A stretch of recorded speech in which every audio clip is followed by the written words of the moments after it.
পদ্মার পানি কমে যাওয়ায় রাজবাড়ীর দৌলতিয়া ঘাটের সবগুলো পন্টুন নিচু হয়ে গেছে, উঁচু হয়ে গেছে সংযোগ সড়ক, যে কারণে ফেরিতে উঠতে গিয়ে প্রতিদিনই ছোট বড় দুর্ঘটনা ঘটছে। যাত্রী চালকরা বলছেন, এখনই ব্যবস্থা না নিলে ঈদে ভোগান্তির কারণ হবে এই সড়ক। আর ঘাট কর্তৃপক্ষ বলছে, ঈদে পারাপার নির্বিঘ্ন করতে সব ধরনের প্রস্তুতি নেওয়া হয়েছে। মেহেদী হাসানের তথ্য ছবিতে প্রতিবেদন। দেশের গুরুত্বপূর্ণ এবং ব্যস্ততম নৌরুট দৌলতদিয়া ও পাটুরিয়া। প্রতিদিন দক্ষিণাঞ্চলের 1 থেকে 1,500 যানবাহন চলাচল করে এই পথে। ঈদের সেই চাপ বাড়ে কয়েক গুণ। বর্তমানে পদ্মার পানি কমে যাওয়ায় দৌলতদিয়ায় সচল থাকা 4, 5 এবং 7 নম্বর ঘাটের সংযোগ সড়ক উঁচু এবং পন্টুনগুলো নিচু হয়ে গেছে, যে কারণে ফেরিতে উঠতে প্রায় ঘটছে ছোট বড় দুর্ঘটনা, নষ্ট হচ্ছে গাড়ির যন্ত্রাংশ। বর্তমানে একটা ট্রাক প্রায় উল্টে গেছিল আমার সামনেই। ঘাটের জরুরি হলো ব্যবস্থা হলো এখন হলো মেরামত করার দরকার।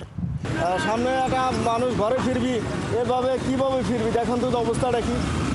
যাত্রীদের অভিযোগ, এখনই ঘাটের সংযোগ সড়ক মেরামত না করলে ঘাট পারাপার কষ্টকর হবে। আমরা চাই ঘাটটা পরিষ্কার থাকুক, কোনো যানজট যাতে মুক্ত থাকুক, আমরা নিরাপদে ঘরে ফিরতে চাই। এমনভাবে যাতে যাত্রীদের হয়রানি না হয়, আমাদের যাতে ভোগান্তি না হয়। যে ফেরিঘাটগুলো আছে বেশিরভাগই ওয়েস্টেজ মানে বন্ধ থাকে, 2-3টা ঘাট আর কি রানিং। এই জন্য সময় বেশি লাগে ফেরি। আমাদের ঘাটে ঈদের আগে ফেরি বাড়ানো উচিত। বিআইডব্লিউটিসির দৌলতদিয়া ঘাটের ব্যবস্থাপক জানিয়েছেন, ঈদ যাত্রা নির্বিঘ্ন করতে সব ধরনের প্রস্তুতি নেওয়া হয়েছে। ঈদের আগে বাড়ানো হবে ফেরি। সম্মানিত যাত্রীবাহী বাস, প্রাইভেট কার, মাইক্রো যারাই আসবেন পবিত্র ঈদের সময়ে আমরা সকলকে নিরাপদে স্বাচ্ছন্দ্যে পারাপার করতে পারবো ইনশাআল্লাহ।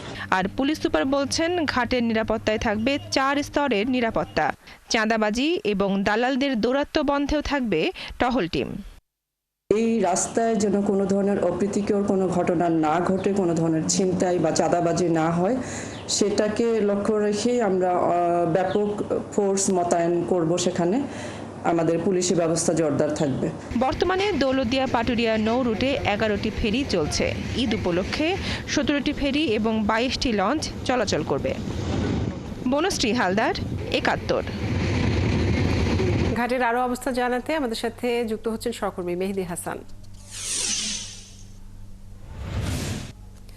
মেহেদী, ঘাটের এই যে দুর্ভোগের কথা আমরা জানলাম, এই দুর্ভোগ কমাতে প্রশাসনের উদ্যোগগুলো কবে থেকে কার্যকর হবে এবং সেখানকার মানুষ এই দুর্ভোগ নিয়ে কি বলছেন?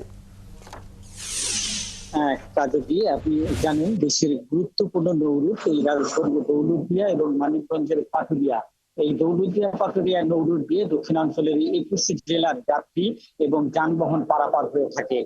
পদ্মা সেতু চালু হওয়ার পর থেকে সেটি কিন্তু এই নৌরুটের দুর্ভোগ কিছুটা কমেছে। তারপরেও এই দক্ষিণ অঞ্চলের এখনো 12 থেকে 15টি জেলার মানুষ কিন্তু এই দৌলতদিয়া পাটুরিয়া নৌরুট ব্যবহার করে তারা কিন্তু তাদের গন্তব্যে যাতায়াত করে। ঈদ উপলক্ষে স্বাভাবিক সময়ে যে যাত্রী এই নৌরুট ঈদ উপলক্ষে আমরা দেখেছি সেই যাত্রী এবং যানবাহনের সংখ্যা কিন্তু আরো কয়েক গুণ বেড়ে দাঁড়ায়। কাজলি, আমি ঠিক এই মুহূর্তে দাঁড়িয়ে আছি দৌলতদিয়া ঘাটের 7 নম্বর ঘাট এলাকায়। আর 7 নম্বর ঘাটে আজকে সকালে যে চিত্র আমরা দেখেছি, ঘাট এলাকায় কিন্তু পদ্মার পানি কমে যাওয়ার কারণে ঘাটের যে পল্টন গুলো রয়েছে সেই পল্টন গুলো নিচু হয়ে গিয়েছে এবং সংযোগ সড়ক গুলো উঁচু হয়ে গিয়েছে, যে কারণে ভারী যে ট্রাক গুলো রয়েছে, পণ্যবাহী যে যানবাহন গুলো রয়েছে সেগুলোকে মূল সড়কে উঠতে কিন্তু বেশ সময় লাগছে। প্রতিটি ফেরি লোডিং এবং আনলোডিং হতে প্রচুর সময় লাগছে। যদি এই অবস্থা চলতে থাকে তবে আপনি জানেন যে 1 সপ্তাহ পর থেকে কিন্তু ঈদে ঘরমুখ মানুষের চাপ বাড়বে এই দৌলতদিয়া ঘাটে। তখন কিন্তু মানুষের অবরোধের যে দুর্ভোগ, সে দুর্ভোগ কিন্তু হবে এমনটি কিন্তু ধারণা করছে যাত্রীরা এবং চালকেরা। তবে ঘাট এলাকায় যারা দায়িত্বরত অবস্থা রয়েছে, ঘাটে যারা প্রশাসনিক কর্মকর্তা রয়েছে, রাজবাড়ী জেলা প্রশাসন, পুলিশ প্রশাসন, বিআইডব্লিউটিসি, বিআইডব্লিউটিএ, সব কর্তৃপক্ষ বলছে ঈদ উপলক্ষে ঘাটে তাদের ব্যাপক প্রস্তুতি তারা নিয়েছেন। তারা এই ঈদ উপলক্ষে এই নৌরুটের ফেরি বাড়িয়ে 17টি ফেরি করবেন এবং দৌলতদিয়া ঘাটের বর্তমানে যে 7টি ঘাটের মধ্যে 3টি ঘাট সচল রয়েছে। সেই 3টি ঘাট দিয়েই কিন্তু তারা পারাপার অব্যাহত রাখবেন। বিআইডব্লিউটিসির ব্যবস্থাপক তিনি আমাদেরকে জানিয়েছেন যে এই নৌরুটে তারা 17টি ফেরি দিয়ে ঈদের পারাপার নির্বিঘ্ন করবেন এবং রাজবাড়ীর পুলিশ সুপার জানিয়েছেন ঘাট এলাকায় যাতে কোনো প্রকার চুরি ছিনতাই না ঘটে সেই জন্য তারা বাড়তি পুলিশ ফোর্স মোতায়েন করবেন। কাজরি, মেহেদী, আপনাকে অনেক ধন্যবাদ।